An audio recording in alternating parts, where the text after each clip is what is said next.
तर हवामान अलर्ट. तर महाराष्ट्र न्यू अपडेट वेदर. आज तापमान बहुतांश ठिकाणी वाढलेले आहे.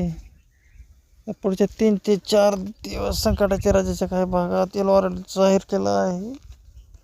महाराष्ट्रात मार्च महिन्याच्या अखेरीस उष्णतेचा पारा वाढलेला असताना हवामान विभागाने अवकाळी पाऊस आणि वादळी वाऱ्यांचा येलो अलर्ट जारी केला आहे. तर पुढील 4 दिवस आपल्याला नुकसान सहन करण्याची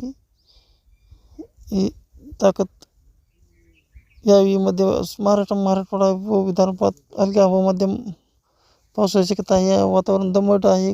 काही ठिकाणी तापमान दमट असल्यामुळे काही भागात गारपिटीची नोंद झाली होऊ शकते, ज्यामुळे शेतकरी संकटात आहे. तर नागरिकांनी सतर्क राहावे असे आवाहन करण्यात आले आहे. तर येलो अलर्ट नेमकं काय झाले? मार्च महिन्याच्या शेवटचा आठवडा सुरू असूनही घामाच्या धारांनी सध्या राज्यभरात नागरिक त्रस्त आहे. उन्हाचा तडाखा अनेक ठिकाणी बसत आहे.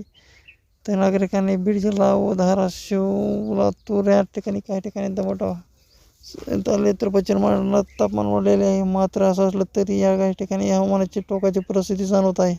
याच दरम्यान आता हवामान विभागाने नवा अलर्ट जारी केला आहे. त्यानुसार राज्यात पुढील काही दिवस पावसाचे असूनही काही भागात येलो अलर्ट जारी करण्यात आला आहे. यामुळे नागरिकांना सतर्क राहण्याचे आदेश दिले आहे व शेतकऱ्यांना पिके जे काढण्यात येत आहेत पिके काढून गोळा करून टाकणे याचे आदेश देण्यात आलेले आहे.